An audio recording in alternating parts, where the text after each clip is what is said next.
शायद इको एक ग्रंथ धन गुरु ग्रंथ साहब जी महाराज ने जिन्हों ने कुछ इंसाफ रावण नाल कीता, वरना किसी ने भी नहीं किया।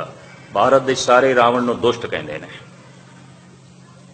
सारे उसनूं जालम कहते हैं। गुरु अर्जन देव जी महाराज ने इंसाफ किया। इस महापुरुष ने पूर्ण तौर पर जालम नहीं सी, हर ये कोई खूबी नहीं सी, ऐसा नहीं है। हर मनुख दे कुछ गुण आते हैं, कुछ अवगुण भी आते हैं। तो इस पुरुष दे कुछ गुण भी सन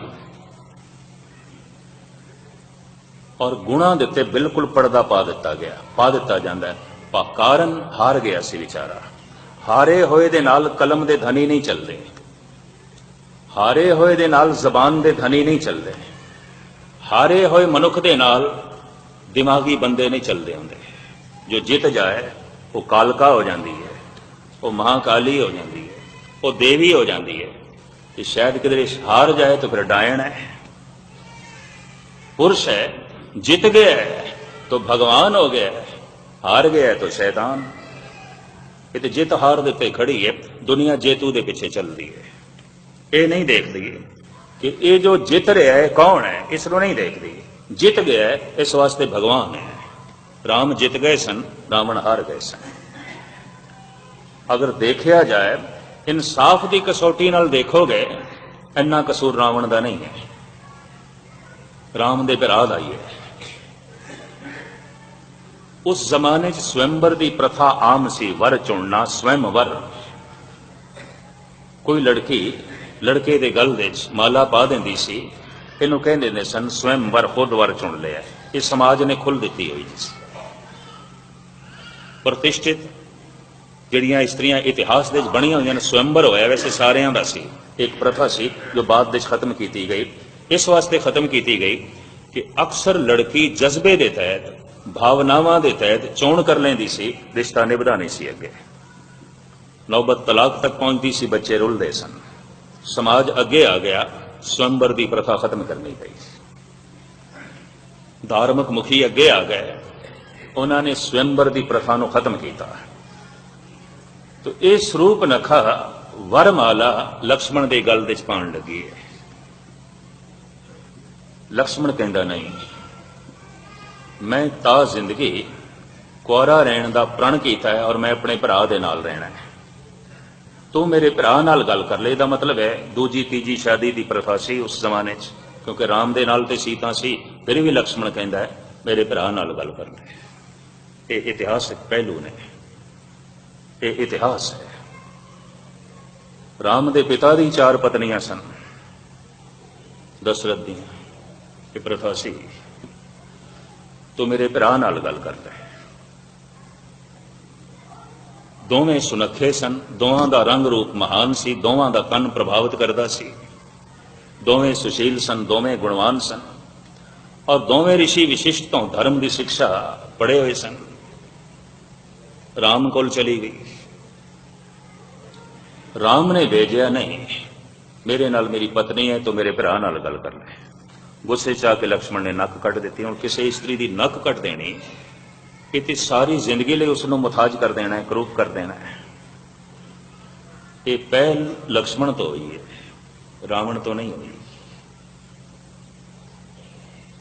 किसी आम साधारण मनुख के भैन दे नाल इस तरह का व्यवहार होवे, शायद वह भी बदले की भावना च आ जाएगा। पर वो तो राजे की भैन सी, रावण की, लंकेश की, बड़ा शक्तिशाली, बड़ा ताकतवर। महाराज की बाणी कहती है, चंद सूरज जाके तपत रसोई। अज सूरज दियां किरणां नाल चुल्हे जलन लगे ने, पर रावण के जमाने च उदों इस तरह सी। चंद सूरज जाके तपत रसोई, रसोई के चुल्हे जलते सन सूरज दियां किरणां नाल, लकड़ां नहीं बलदियां सन। पता नहीं किस ढंग नाल उसने चुल्हे बनाए। उस जमाने सौर ऊर्जा, सूरज की रोशनी, सूरज की अग्नि तो कम ले आए इस रावण ने। इसका मतलब है लंका इतनी उन्नत सी, रावण इतना अगे वध गया सी और उसने महल दे उत्ते सोना चाड़िया होया सी, कहंदे सोने की लंका। शिव जी का उपासक सी पक्का। चारे वेद उसनों जबानी कंठ सन और बिना मन की इकाग्रता तो कंठ नहीं हो सकते। कई लोग मेरे को पूछते हैं ਗਿਆਨੀ ਜੀ ਕੋਈ ਖੁਰਾਕ ਐਸੀ ਹੋਵੇ ਜਿਹਦੇ ਨਾਲ ਬਾਣੀ ਕੰਠ ਹੋਵੇ? ਮੈਂ ਕਿਹਾ ਕੋਈ ਖੁਰਾਕ ਨਹੀਂ ਹੈ, ਮਨ ਦੀ ਇਕਾਗਰਤਾ ਨਾਲ ਕੰਠ ਹੁੰਦੀ ਹੈ, ਕਿਸੇ ਖੁਰਾਕ ਨਾਲ ਨਹੀਂ ਹੁੰਦੀ। ਹੋ ਸਕਦਾ ਹੈ ਕੋਈ ਡਾਕਟਰ ਮੇਰੇ ਨਾਲ ਸਹਿਮਤ ਹੋਵੇ, ਭਾਵੇਂ ਨਾ ਹੋਵੇ, ਉਹ ਗੱਲ ਵੱਖਰੀ। ਯਾਦਾਸ਼ਤ ਸ਼ਕਤੀ ਦਾ ਤਾਲੁਕ ਮਨ ਦੀ ਇਕਾਗਰਤਾ ਨਾਲ ਹੈ, ਕਿਸੇ ਵੀ ਖੁਰਾਕ ਨਾਲ ਨਹੀਂ ਹੈ। ਇਹ ਵੀ ਮਹਿਰਜ ਕਰ ਮਨ ਦੀ ਇਕਾਗਰਤਾ ਨਾਲ ਹੈ। ਸਾਰੀ ਜ਼ਿੰਦਗੀ ਜਾਪ ਸਾਹਿਬ ਪੈ ਪੜ੍ਹਦੇ ਨੇ, ਬੁੱਢੇ ਹੋ ਗਏ ਨੇ, ਜ਼ਬਾਨੀ ਕੰਠ ਕੋਈ ਨਹੀਂ ਹੈ।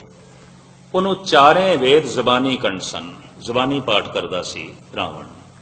ਇਹਦਾ ਮਤਲਬ ਬਿਨਾਂ ਮਨ ਦੀ ਇਕਾਗਰਤਾ ਤੋਂ ਇਹ ਨਹੀਂ ਹੋ ਸਕਦਾ, ਉਹਦਾ ਮਨ ਇਕਾਗਰ ਸੀ। शिव जी का उपासक से और मामूली उपासक नहीं सी। एक दिन उसने कह दिता, ऐ भगवन इस सिर दे ते आशीर्वाद का हाथ रखो, नहीं तो इस शीश की मैनू लोड़ नहीं है। शीश कट के अगों रख दिता है। गुरु गोबिंद सिंह जी महाराज ने 5 सिरां की मंग की है, और जैसे मंग की अद्धे तो उंज भज गए सन भी ये गुरु नूं की हो गया। अद्धियां विच अद्धे माता जी कोल चले गए भी लाल जी नूं की हो गया, सिर मंगण लग पैन बंदियां दे। और जिहड़े उत्थे बैठे हुए सन, सहमे हुए सन, ये तो खुशकिस्मती 5 तैयार हो गए वारी वारी। पर सतगुरु ने मंग की है, तां शिव जी ने मंग नहीं की थी। राम शीस जो है, रावण शीस वेट करता है। हद हो गई, इन्ना प्यार शिव जी नाल, इतना कुर्बान जा रहा है शिव जी तो, इतना सदके जा रहा है और इतनी उसकी भक्ति। शीश कट के अगों रखता है। धन गुरु अर्जन देव जी महाराज उसके इस त्याग नूं, इस बलिदान नूं अपनियां 2 पंक्तियां विच बयान करते हैं। चौबोले महला 5वां, सम्मन जो इस प्रेम की दम क्यों होती साठ, रावण होते सो रंक ने जिन सिर दीने काट। ऐ धन संपदा दे मालिक जी, प्रेम दा सौदा, आशीर्वाद दा सौदा माया दी दमड़ियां नाल आउंदा तो रावण कोई भिखारी नहीं सी, राजा सी। अथाह सोना रख के आशीर्वाद ले सकदा सी, पर उसने शीश भेंट कीता है। सम्मन जो इस प्रेम की, चौबोले मल्ला 5वां, ये बाणी है, उस बाणी का नाम है चौबोले।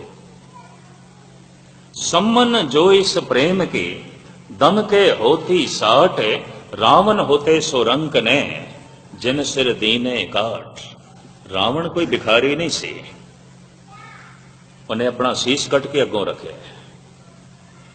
उन्होंने पता सी कि रब्बी पुरुषों का आशीर्वाद माया की दमड़ियां नाल नहीं मिलता, तो जे माया की दमड़ियां नाल जो आशीर्वाद दे देंदा है, उहदे आशीर्वाद की भी उतनी ही कीमत है जितनी उस माया की, इस तो ज्यादा कुछ भी नहीं है। ये भी महसूस करते हैं, वो आशीर्वाद उतना ही है जितनी माया है, बाकी कुछ भी नहीं है, कुछ भी नहीं है। सम्मन जो इस प्रेम के दम के होती साठ, रावण होते सो रंक ने जिन सिर दीने काट। हुण शिव जी का आशीर्वाद प्राप्त, 4 वेद जबानी कंठ ने, महाशक्तिशाली है, बड़ा ताकतवर है। हारिया क्यों? हार दा की कारण? कहंदे भिरा बागी हो गया। भिरा ने सारे भेद दस दिते राम नूं, विभीषण ने। भिरा बागी हो गया, भिरा गद्दार हो गया। जद भी कोई कौम हारदी है, भरावां करके हारदी है। जद भी कोई देश हारदा है, यकीन जानो अपने करके हारदा है। अक्सर सारी दुनिया के इतिहास पढ़ के देख लेना, कोई ना कोई अपने विचों रस्ता दस देंदा है, इंज हो जाता है। हिंदुस्तान दे एक कहावत मशहूर हो गई, घर का बेदी लंका डाले। सारी लंका तबाह हो गई सिर्फ विभीषण करके। रावण हार जाए सवाल ही नहीं पैदा होता। सारे राज दस दिते विभीषण ने रावण, इंज जित सकता है, तो हो गई जित। मूर्छत होकर रावण गिरे है, सैकड़े बाण उसनों शरीर विच लगे ने, खून वग रहा है। कहते राम दे मुंहों आह निकल गई जैसे पश्चाताप और पता उसने लक्ष्मण ਨੂੰ ਕੀ ਆਖਿਆ, लक्ष्मण एक बहुत कीमती मनुख उसनों असी जमीन ते गिरा दिता है। मैं थोड़े सामने इतिहास के पन्ने पे रखदा, ए लक्ष्मण एक बहुत कीमती मनुख असी जमीन ते गिरा दिता है और इस दे आखिरी प्राण निकलन, ए लक्ष्मण तू जा इस दे कोल कोई कीमती ज्ञान की गल सिख लै। मैं ना 10-15 साल देखे ने सिखा ने पता नहीं कितने गिरा दिते मनुख जिन्हां कोल दिल दिमाग सी, जिन्हां कोल सोच शक्ति सी। किसी ते इल्जाम ला के गिरा दो, किसी नूंज गिरा दो। गिराना तो आसान है। एक दरख्त नूं पैदा करन दे फुल फल तक अपनाउण दे 35-40 साल लग जाते हैं, उन्होंने कटदियां कितनी देर लगती है। गंढेंदियां 6 माह, तुणेंदियां 1 खिना। राम कहते ने लक्ष्मण एक बहुत कीमती मनुख जमीन ते गिर गया है और ये वाकई खाक दे खाक हो जाए इस तो पहले इहदे तन दे जो चानना है, जो प्रकाश है, जो नूर है, जा तू भज के जा इहदे कोल लै। हुण जिस नाल इतना वड्डा युद्ध होया होवे और रावण की पवित्रता दे उत्ते एक भी धब्बा नहीं है।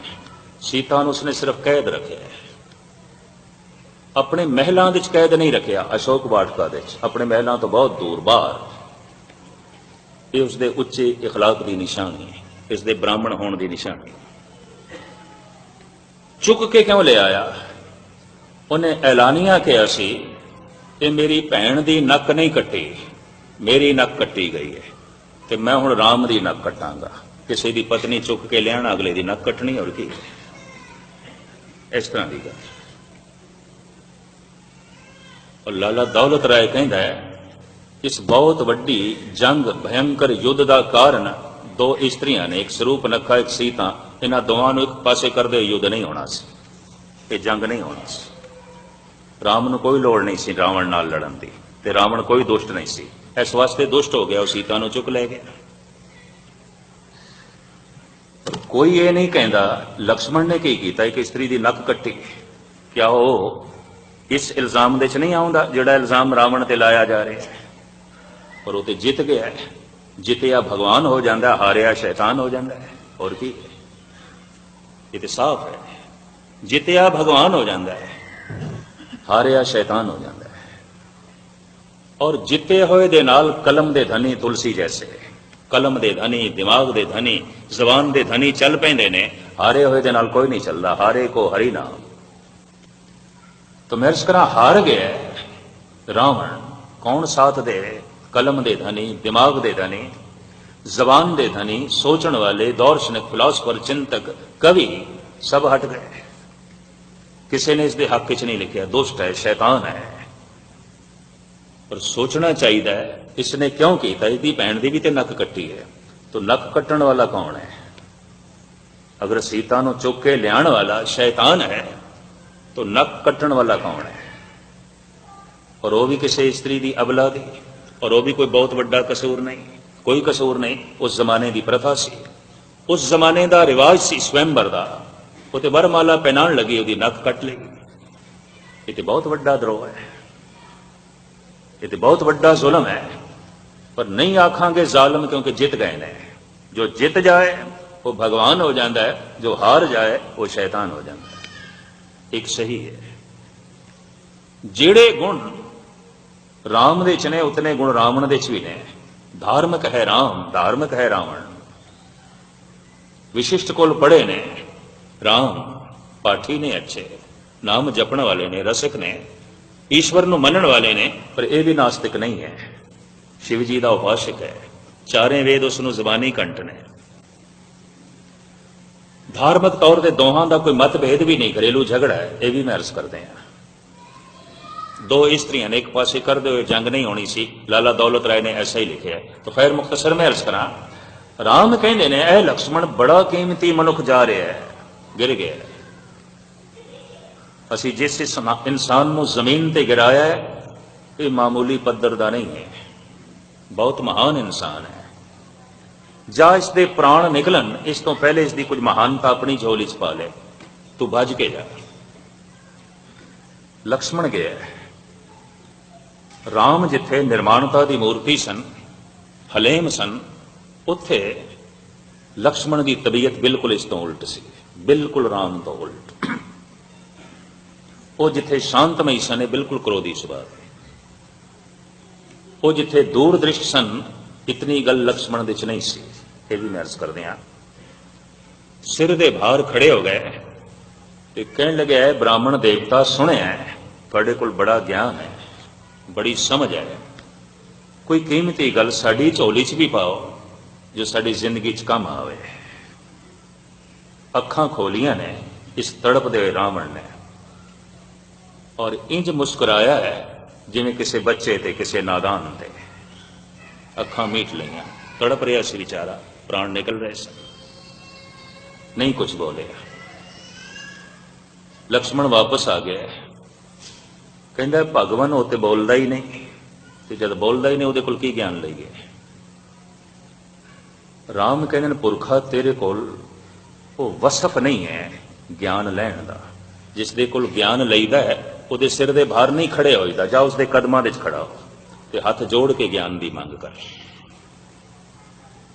ਹੁਣ ਜਿਸ ਦੇ ਕਦਮਾਂ ਦੇ ਵਿੱਚ ਰਾਮ ਆਪਣੇ ਭਰਾ ਨੂੰ ਖੜਾ ਕਰਨਾ ਚਾਹੁੰਦੇ ਨੇ, ਯਕੀਨ ਜਾਣੋ ਮਨੁੱਖ ਕੋਈ ਮਾਮੂਲੀ ਪੱਧਰ ਦਾ ਨਹੀਂ ਹੋ ਸਕਦਾ, ਬੜਾ ਕੀਮਤੀ ਮਨੁੱਖ, ਵਕਤ ਦਾ ਕੀਮਤੀ ਇਨਸਾਨ ਹੈ। ਕਦਮਾਂ ਦੇ ਵਿੱਚ ਖੜਾ ਹੋਇਆ ਲਕਸ਼ਮਣ, ਔਰ ਕਹਿੰਦਾ ਹੱਥ ਜੋੜ ਕੇ, ਐ ਬ੍ਰਾਹਮਣ ਦੇਵਤਾ, ਜੋ ਜ਼ਿੰਦਗੀ ਦਾ ਕੀਮਤੀ ਅਨੁਭਵ ਹੈ ਇਸ ਆਖਰੀ ਸਮੇਂ ਸਾਡੀ ਝੋਲੀ 'ਚ ਪਾਓ। ਰਾਵਣ ਦੇ ਨੇਤਰ ਖੁੱਲੇ ਨੇ, ਬੋਲੇ, ਐ ਲਕਸ਼ਮਣ, ਹੁਣ ਤੈਨੂੰ ਲੈਣ ਦੀ ਢੰਗ ਆਇਆ ਹੈ, ਹੁਣ ਤੈਨੂੰ ਪ੍ਰਾਪਤ ਕਰਨ ਦਾ ਢੰਗ ਆਇਆ ਹੈ। ਸੁਣ, ਮਨੁੱਖ ਦੀ ਜ਼ਿੰਦਗੀ ਦੇ ਵਿੱਚ ਕੱਲ ਕਤਈ ਨਹੀਂ ਆਉਂਦਾ। ਜੋ ਜ਼ਰੂਰੀ ਕੰਮ ਹੋਵੇ ਉਸ ਨੂੰ ਹਮੇਸ਼ਾ ਹੀ ਅੱਜ ਕਰ ਲੈਣਾ ਚਾਹੀਦਾ ਹੈ, ਮੁਲਤਵੀ ਨਹੀਂ ਕਰਨਾ ਚਾਹੀਦਾ, ਕੱਲ ਤੇ ਨਹੀਂ ਸੁੱਟਣਾ ਚਾਹੀਦਾ, ਪੋਸਟਪੋਨ ਨਹੀਂ ਕਰਨਾ ਚਾਹੀਦਾ। ਮਨੁੱਖ ਅਕਸਰ ਜਦ ਚੰਗਿਆਈਆਂ ਨੂੰ ਕੱਲ ਤੇ ਸੁੱਟ ਦਿੰਦਾ ਹੈ, ਉਹਦੀ ਜ਼ਿੰਦਗੀ 'ਚ ਕਦੀ ਚੰਗਿਆਈ ਫਲੀਭੂਤ ਵੀ ਨਹੀਂ ਹੋ ਸਕਦੀ, ਨੇਕੀਆਂ ਫਲੀਭੂਤ ਵੀ ਨਹੀਂ ਹੋ ਸਕਦੀਆਂ। ਇਤਨਾ ਕੀਮਤੀ ਗਿਆਨ ਇਹ ਮਰਦਿਆਂ ਹੋਇਆਂ ਵੀ ਦੇ ਰਿਹਾ ਹੈ ਰਾਵਣ। ਹਿੰਦੁਸਤਾਨੀਆਂ ਦੇ ਅਚੇਤਨ ਮਨ ਦੇ 'ਚ ਇਹ ਅਹਿਸਾਸ ਹੈ। ਜਦ ਵੀ ਸਾਲ ਦੇ ਸਾਲ ਰਾਵਣ ਨੂੰ ਜਲਾਉਂਦੇ ਨੇ ਨਾ, ਉਸ ਤੋਂ ਪਹਿਲੇ ਉਹ ਜਿਹੜਾ ਸਰੂਪ ਬਣਾ ਕੇ ਲਿਆਂਦੇ ਨੇ ਨਾ ਰਾਮ ਤੇ ਲਕਸ਼ਮਣ ਦਾ, ਉਹ ਰਾਵਣ ਦੀ ਪਰਿਕਰਮਾ ਕਰਦਾ ਹੈ। ਸ਼ਾਇਦ ਤੁਹਾਡੇ 'ਚ ਕਿਸੇ ਨੇ ਦੇਖਿਆ ਹੋਵੇ, ਪਹਿਲੇ ਪਰਿਕਰਮਾ ਕਰਦੇ ਨੇ, ਸਜਦਾ ਕਰਦੇ ਨੇ, ਔਰ ਸਾਰਾ ਦਿਨ ਵੀ ਹਿੰਦੂ ਲੋਕ ਮੱਥਾ ਟੇਕਦੇ ਨੇ। ਭਈ ਹੱਦ ਹੋ ਗਈ, ਇੱਕ ਪਾਸੇ ਤੇ ਇਸ ਦਾ ਪੁਤਲਾ ਜਲਾਣਾ ਹੈ, ਇਹਦੀ ਬੇਇੱਜ਼ਤੀ ਕਰਨੀ ਹੈ, ਫਿਰ ਮੱਥਾ ਟੇਕਣ ਦਾ ਕੀ ਮਤਲਬ? ਕਿਉਂ ਮੱਥਾ ਟੇਕਦੇ ਹੋ? ਸਾਰਾ ਦਿਨ ਪਰਿਕਰਮਾ ਪੈ ਕਰਦੇ ਹੋ, ਸਾਰਾ ਦਿਨ ਮੱਥਾ ਪੈ ਟੇਕਦੇ ਹੋ। ਅਚੇਤਨ ਮਨ ਦੇ ਵਿੱਚ ਇਹ ਖਿਆਲ ਹੈ ਕਿ ਬੰਦਾ ਤੇ ਭਗਵਾਨ ਦੀ ਤਰ੍ਹਾਂ ਸੀ, ਫਿਰ ਇਤਨੀ ਬੇਇੱਜ਼ਤੀ ਕਿਉਂ ਕਰ ਰਹੇ ਹੋ? ਸਾਲ ਦੇ ਸਾਲ ਉਸ ਨੂੰ ਜਲਾ ਕਿਉਂ ਰਹੇ ਹੋ, ਫੂਕ ਕਿਉਂ ਰਹੇ ਹੋ, ਉਹਦਾ ਪੁਤਲਾ ਕਿਉਂ ਜਲਾ ਰਹੇ ਹੋ? ਹਾਰ ਗਿਆ। ਹਾਰਨਾ ਹੀ ਸ਼ੈਤਾਨੀਅਤ ਹੈ, ਜਿੱਤ ਜਾਣਾ ਹੀ ਭਗਵਾਨ ਹੋਣਾ।